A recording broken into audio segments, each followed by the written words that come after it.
If you are kind of aware of this work, you've probably heard of the Akashic Records, but we're going to talk about my current understanding and my current experience with the Akashic Records.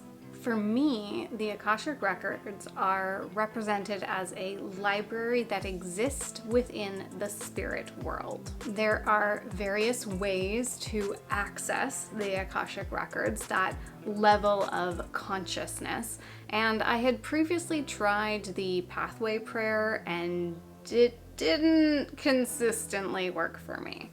However, in my coursework with Nikki Novo, she has taught us another way of getting access and entering into the Akashic Records through the spirit world, and that has been working very well for me.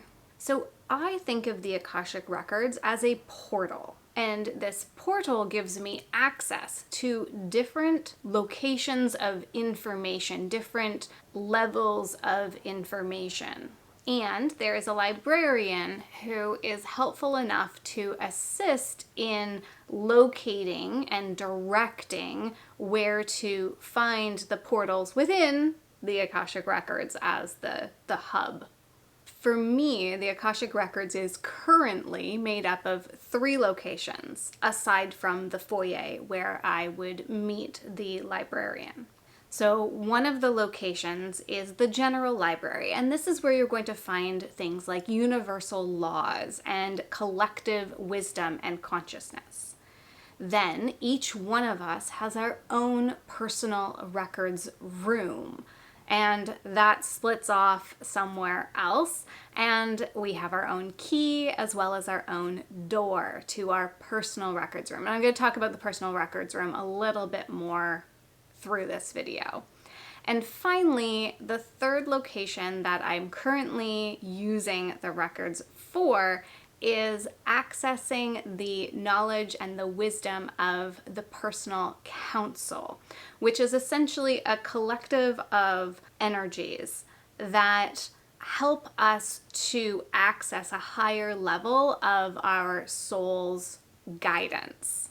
But I'll probably be talking about the council in a future video. So if you're interested in sticking around for that, do make sure that you subscribe as well as click the notification bell so you know every time I post a new video. And if you're liking this shift in information that I'm sharing, please do give these videos a thumbs up and share them out to your community as you see fit.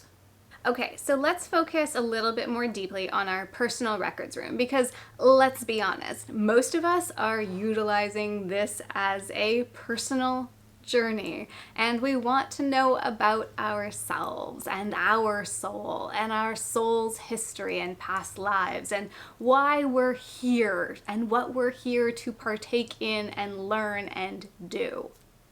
And that is inside of our personal records room. So, as I said, we each have our own key and we each have our own door. And our door and our key give us a lot of information, just in themselves.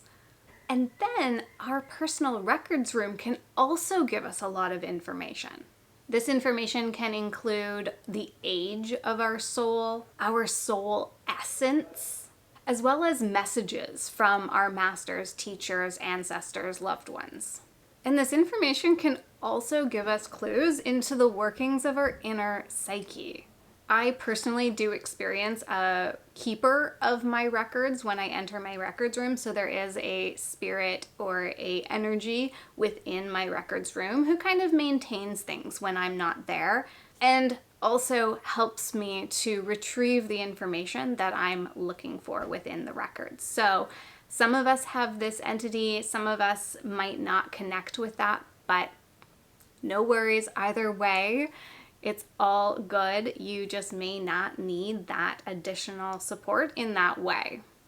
Or you might go in with a guide instead of a guide being there specifically in your records. Basically, the entire Akashic Records is a portal, and then within the portal we have portals, entry points, access points. So inside our room, we have the ability to access insights that are personal to us. And these insights can be around past lives, which I have a whole video on, but it can include past life trauma information, lessons, gifts, reclaiming of our wisdom and our power from previous lifetimes. We can also access our current life soul contract, which is essentially why we have chosen to come to this life. Like, what is it that we're here to learn and to develop and to grow? And what lessons are we here to iron out? What karma are we here to work through? We can also access our current life path as well as our current purpose. So there's kind of like an overarching purpose, and then there's a current purpose. And we can get some insight around aligning to our current purpose. And then we can also check out books from the general library and bring them to our Akashic Records. And not only does that help us to better understand those universal lessons, but it also can apply those universal truths through our experience. So it makes it a little bit more personal. Think about your personal records room as the personal application of all of this knowledge. And I've also experienced healings that can happen, or a download of information that can happen within the personal records room. There are other places for healings to take place, but sometimes it just works to do it in the records room. So that can happen as well. This work is incredibly powerful and can really shift energy. And I want to tell you a little story about my first experience after my first Akashic Records reading.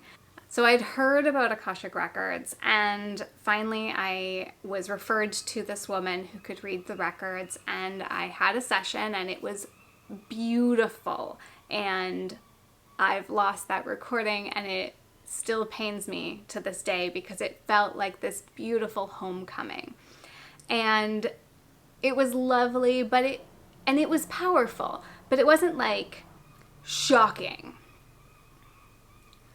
And then that night I went to bed, I fell asleep, and I woke up sometime around 2 or 3 o'clock because, why wouldn't you wake up during the witching hour? Let's be creative here, timelines.